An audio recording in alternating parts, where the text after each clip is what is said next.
That's my favorite person. Sorry about the mic thing. I would turn my mic on, and I was like, who's doing that? I'm like, oh, probably the guy standing right under a speaker with a live mic on. So, my bad. We're all awake now. All right, so we're going to talk about current clients, how to sell current clients, how to get referrals, how to not be a lead junkie, because the last thing you want to be is a lead junkie.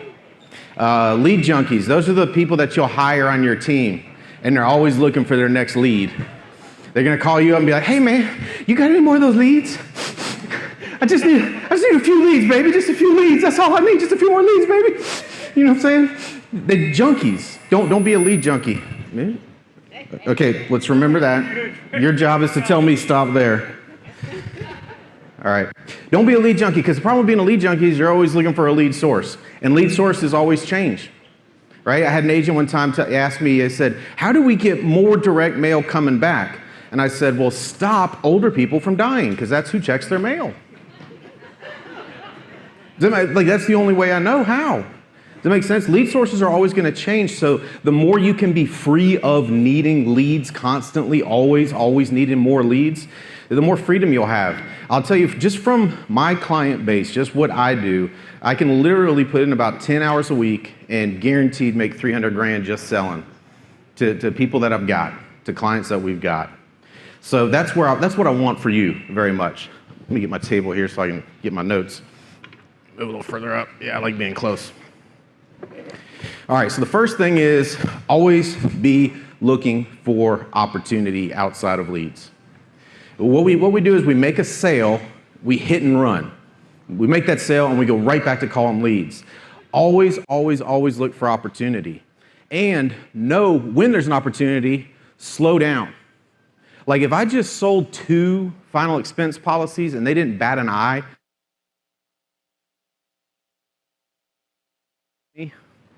man, I'm having mic problems today.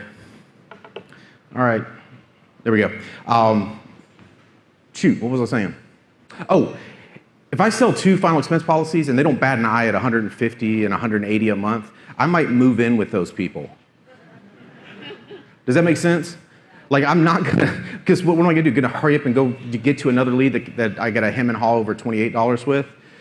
Guess who those people know, the people that don't bat an eye at 150 and 180 a month? Guess who they know? Yeah, what do you think their social circle's like? Yeah, so I'm gonna get embedded there. Instead of being in a hurry to get back and call my leads and call more leads and buy more leads, because I need more leads, baby. You know what I'm saying? I'm gonna get embedded there. Now with final expense, the opportunity trail takes me multiple places. 1, referrals. You wanna know my referral question for final expense? Write this down. They'll laugh. They'll give you referrals.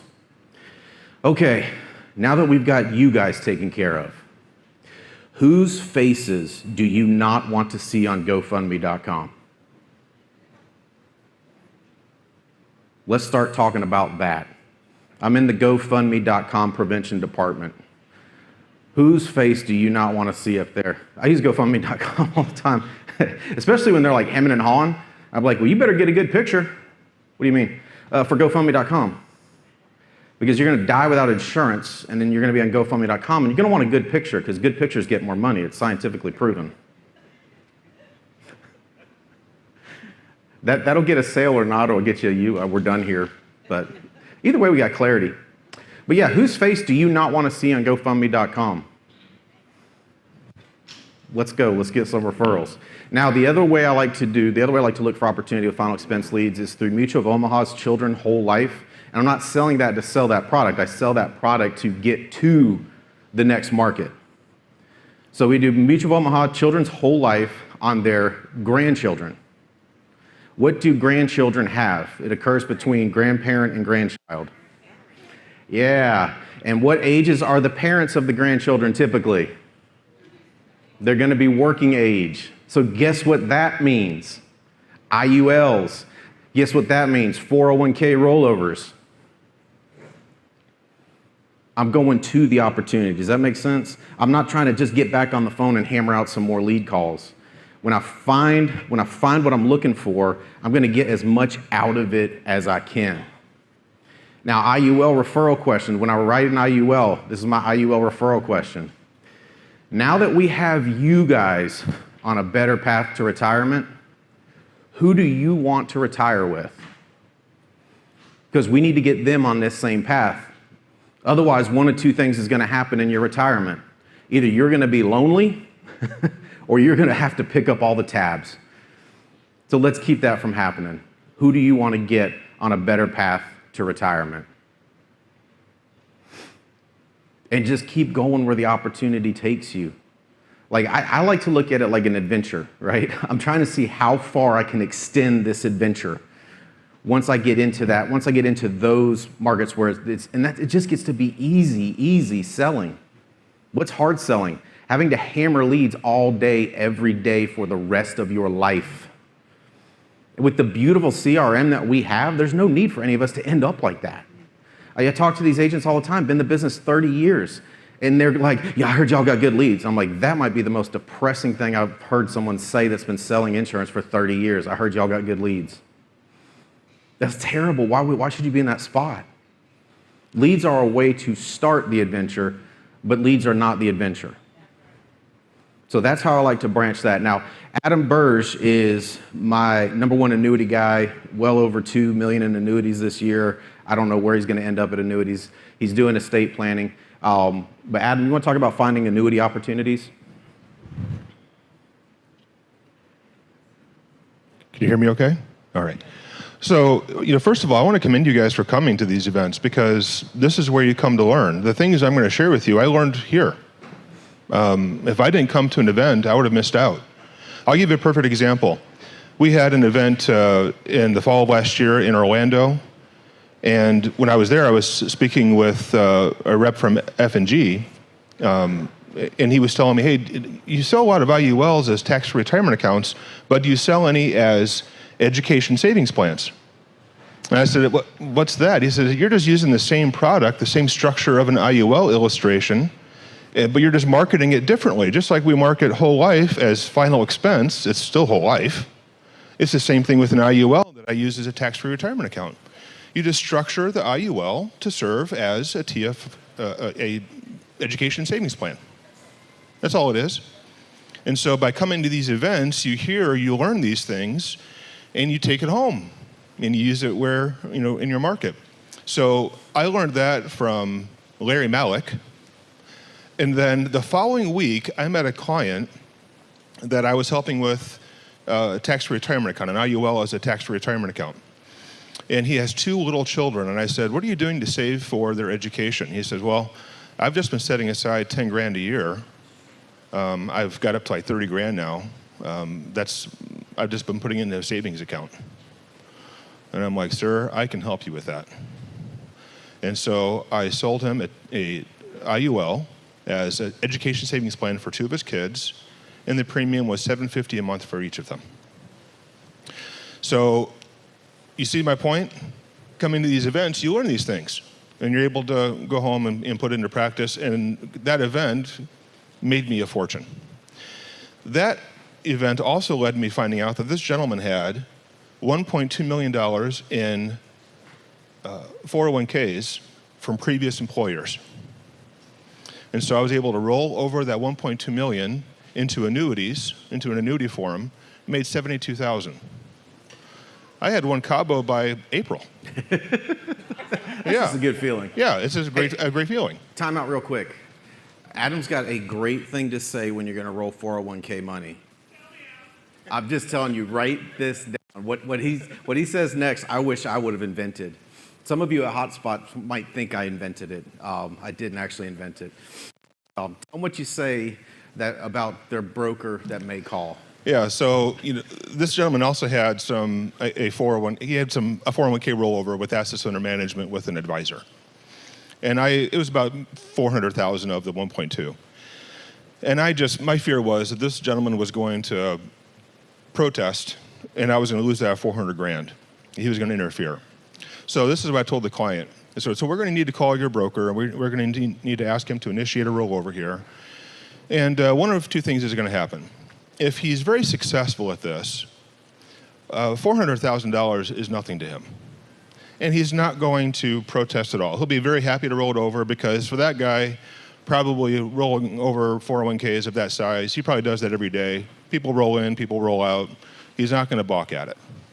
But if he's living week to week, hand to mouth, that 400 grand is going to be a big deal to him, and he's going to scream and yell. He's going to try to do everything he can to convince you that you do not want to do this. And it's not because he cares about you, it's because he wants to keep that $400,000 in his own assets under management because that's his commission. So I ask you, so what do you think you would prefer to have? Would you prefer to have a financial advisor who doesn't care about $400,000 because he's so successful? Or would you like to have a financial advisor who really desperately needs that 400K?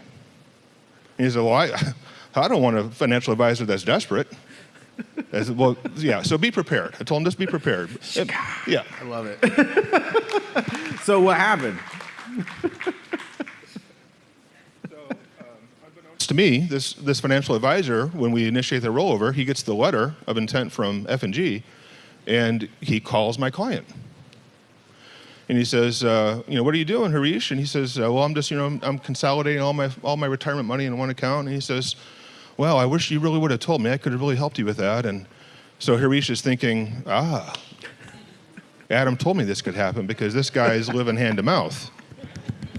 And so he got off the phone with that gentleman. He called me, and he said, I am so glad you warned me about that because he was upset. And I might have just kept my money with him just because I would have felt bad for him. But now I understand. And so we were able to complete the rollover. As soon as I heard that, I was like, oh my God, I wish I would have invented that. It's just, what it is just a takeaway. Yeah. It's no different than when we do the solidify part at the end of the sale where, if I'm glad that what's important tonight is important tonight, but I don't want to do, what I'm saying? It's the same thing, same principle, but then you make sure that money comes to you. It was awesome. As soon as I heard that, I was like, I've got to tell everybody about that. All right, so let's talk about, what do we want to talk about first? Let's talk about conversions. So when you have term clients, when you write a term policy, the way I love to explain a conversion is term is like rent. Permanent's like owning. Now, we wrote that term policy for you a couple of years ago because you were just getting started. Just like life. In life, do we typically start out owning or renting? Yeah. So it looks like it's probably about time for us to start having the conversation about moving to owning.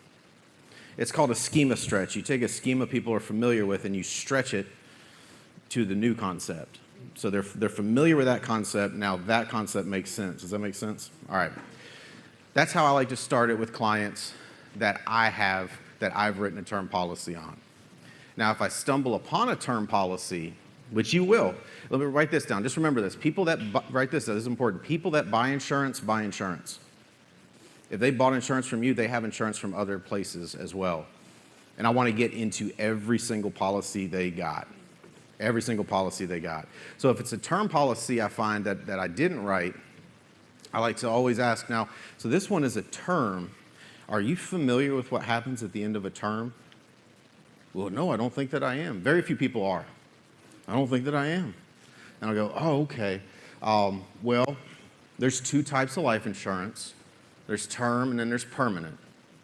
Term is just temporary. Now, the upside of term is that the rate's lower for the coverage amount you get during that term period. But let me tell you the downside. The real downside is when that term comes to an end, that is gone. And all that money's gone. And you'll find out that you've basically been renting an insurance policy for the last 20 years.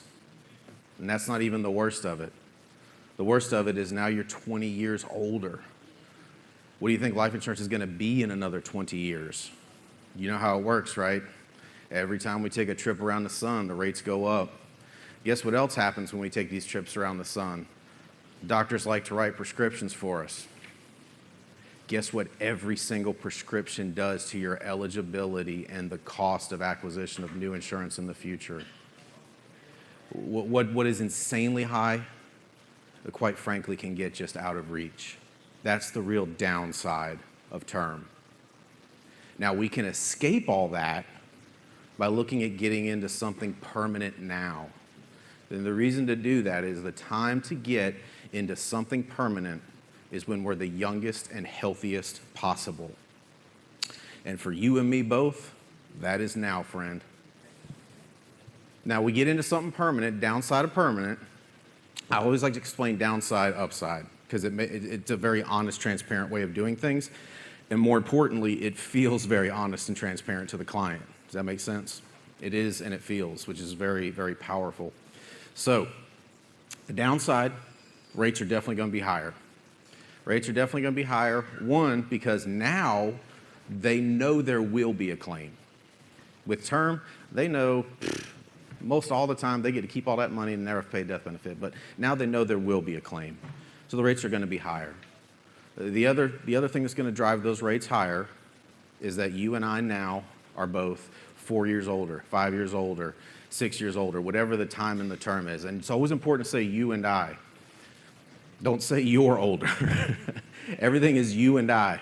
We're together on this journey. Words of inclusion. Make sense? So you and I are both 4 years older. That's the other thing that's going to drive that cost. Now, there's ways to mitigate that, and I'll help you do that. One of the ways to mitigate that is to look at getting a lower amount of coverage. But here's the great news. There's not going to be any wasted money with it. There won't be any more wasted money. If you walk them through that progression very slowly with those tone changes, you'll write a permanent policy 9 times out of 10. And there's some very important things I do along the way there. I take out of their mouth the shock of the price. I tell them it is gonna be expensive. And here's why. But there's ways to mitigate that, and I'll help with that. Mitigate. Word of the day, mitigate. All right. Any questions on conversions and moving term to permanent? Since we got a room where we can do that, I'm absolutely open to taking questions. All right. Yes. Oh, come here. If you're talking to husband and wife, do you have the same conversation at the table with each of them? Or do you focus on one over the other? Or are you doing it together as a group? Or how do you differentiate between the two? So, did you hear that question? I gave him a mic. Hello. You can miss really obvious stuff and still make a lot of money selling insurance. That's why I always laugh. People are like, selling insurance is just so hard. And I'm like, have you met me? What are you talking about? All right, so husband and wife got to have a conversation at the same time. What I want to do is get every policy out on the table. Does that make sense? I want every policy out on the table that they've got. And I want to have that conversation together.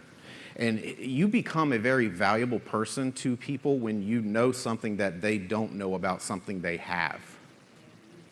Does that make sense? So term is one thing I love to have that conversation with because they don't know that.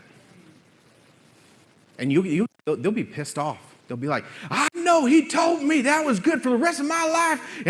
And then they're like, what are we going to do? And I was like, I tell you what, as soon as we get out of this policy, get that away from him, get you in permanent, I'm going to show you how to file a complaint against that joker. I'm on your side. I'm with you. All right, the other thing you're going to find when you're getting all the policies on the table is they will have universal life that is tragically underfunded. Now, when I get those policies, here's what you do. Call the carrier, whatever the carrier is, just Google the number, call the carrier with the client, get through to the customer service department, and the longer the hold, the better. When they pick up right away, I was like, well, this is going to be a tougher sale. But when they hear that hold music over and over and over again, and they find out their UL is going to lapse when they're 72, they're so furious they can't wait to buy new insurance from you. So here's what you ask when you get through. Hey, so I'm with a client of ours. They have a policy with you guys. I didn't personally set it up, so I just love to check the structure of it. Last thing we want is her getting a surprise on this UL, because sometimes agents set these things up at too low a premium and they're underfunded. So can you go ahead and pull up their last annual statement? They're on the line with us. They can do whatever verification steps you need. And always tell the client what you're going to do before you do it. I always tell them, we're going to call your carrier. I'm going to tell them what we're trying to get done, and they're going to need you to do some verification steps. Same stuff we do for banking and everything these days. Okay. So the longer you're on hold, the better. Once they come on, pull up that annual statement. Okay. So what we're looking at here is what are the lapse ages under guaranteed and current assumptions if the client continues to pay the premium. Client's paying $48.27. If they pay that, what do the lapse ages show? Write those lapse ages down. And okay, well, let's also go ahead and get the current cash surrender value for that policy. All right, thank you so much. Now, when I get off the line with the client, I say the same thing every time. I'll say, well, got to tell you, it's not the worst one I've seen, but it is also not how I would have set it up for you. Here's what that information they gave us means. That means you're going to pay into this policy, you're going to pay your $72.36. You're going to pay it every month. And then at some point, after your 72nd birthday, you're going to get a letter from them that says this policy is lapsing. And what that means is, party's over, and you will have paid all those premiums. And at that age, new options are going to be limited. God knows what insurance would cost at that age. And we can't even really do a good guess because we don't know what health challenges you and I are going to have between now and then. So we can do one of two things, and whatever you guys want to do with this, totally cool. Just let me know what you want to do. One, we can just leave as is and just know that that's coming in the future. Or two, if you'd like me to, I'd be happy to do some legwork for you and find something that won't do that to you. Get you into either a properly structured universal life or into maybe a whole life. But I'd be happy to do that for you, just whichever way you want to go with this. Guess which way they say every time? Every time, yeah. Yeah, I'd be happy to do the legwork for you. Get you into something that's properly structured, maybe something with some guarantees. All right, so let's talk about our current health. That's what I do every time I find a UL. And I got to tell you, Adam, you can comment on this too. How many times, like in 100 clients, how many times do they actually have a properly funded UL? It's pretty rare. It's pretty rare. You know, I find a lot of folks will find that their cost of insurance is going to exceed their premium in their 60s and 70s. When folks find out about that, and that's most people that I find, and when they find out about that, it really upsets them because they don't want to be buying insurance in their 60s and 70s. Yeah, and you'll find them where the policy is actually going to lapse in another couple of years, and they're furious. They are furious. Now, when I get off the phone and I explain those two things, and they say, yeah, if you do the legwork, okay, I'd be happy to. You know, that's why while we were already on the line with them, God knows we were on hold for way too long. That's why I asked for that cash surrender value. I just wanted to be prepared in case you wanted to do something about this. So let's start talking about your current health. Let's start talking about solutions. Any questions on how to mine ULs when you find them?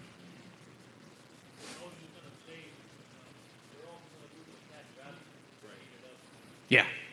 Yep. Then everything's gone. Party's over. All the cash is gone. Let's get out what we can get out now and get it into a better structured product. All right, cool. Next thing I want to talk about, reduced paid up. When you have clients that have other final expense products or whole life products, reduced paid up is an option you have. Call the carrier, find out what their reduced paid up is, and then you do the math on adding a new policy. The reason I did, and here's how we start that conversation. I'll say, okay, so that's great. You got this $10,000 whole life policy 10 years ago. That's fantastic. That was smart move. And back then, that was probably enough to cover a funeral. But what do you think's happened to the cost of funerals nowadays?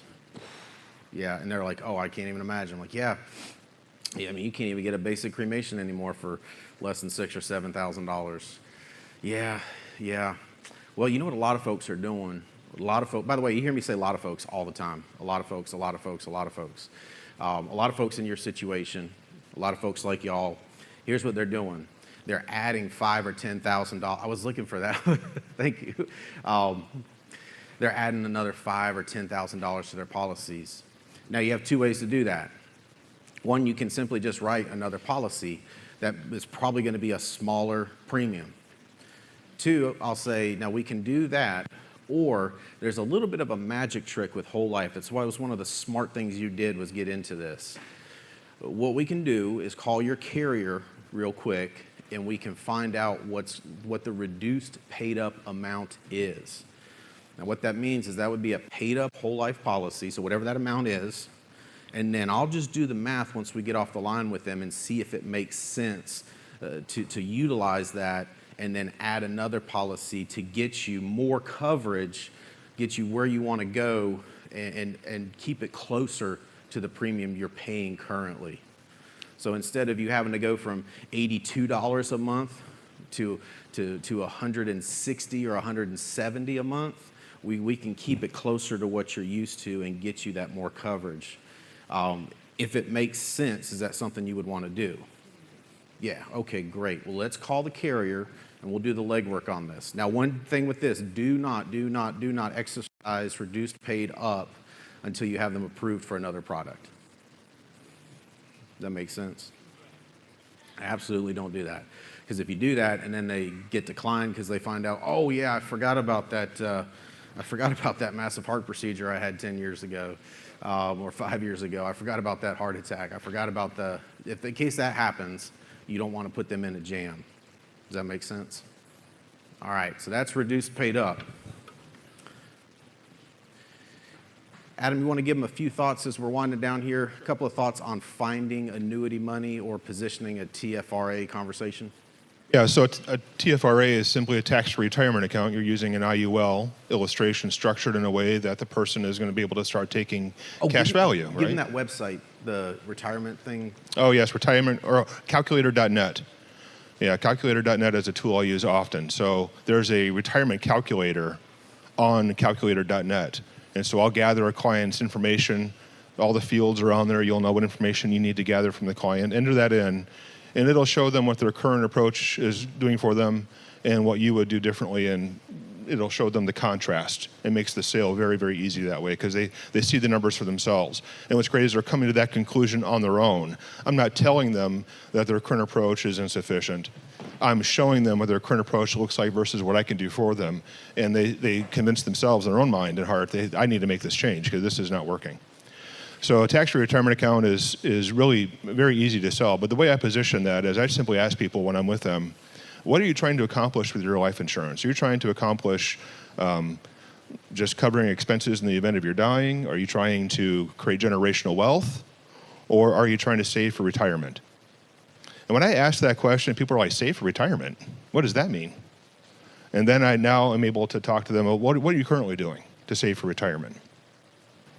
And that now positions that conversation in a way that I couldn't before as easily without being very abrupt. And when you find those people, like I said, move in with them. Yeah. They all have friends that can do $500, $600, $800, $1,200 a month. They all have friends. That's their social circle. Now, I want to end with this thought because I talked about being a lead junkie. In the beginning, you should buy more leads than you can ever possibly run. You should buy more leads than you should ever possibly call. Here's what that will do for you. It will allow you to be specific and picky on your adventure. Does that make sense? You want to go crazy, buy $80 worth of leads and call on them for the next 2 weeks. You'll be locked up by day 15, I promise you. So in the beginning, just get more leads than you can possibly get. Throw as many leads at it as possible so you can get to the best clients possible, and then start digging down, start the adventure and see how far you can take it with each of the clients. Guys, I hope we shared some helpful stuff with you. I know it's worked for us. I know it's worked for Adam super well since he started with us. He's basically doing all this now, not really having to run many leads. It will work if you follow it. Now, next speaker is my buddy, Mr. Andy Riddle. What we talked about will make you hundreds of thousands of dollars. What he's about to talk to you about will make you millions of dollars, and millions of dollars that you don't have to have a direct hand in. I love the man's fighting mentality. I love his character, getting to know him over the years and going through battles together. It's just one of those things. You can't explain that bond unless you have it. But guys, he's going to share secrets with you on how to recruit. So let's light it up for my buddy, Mr. Andy Riddle.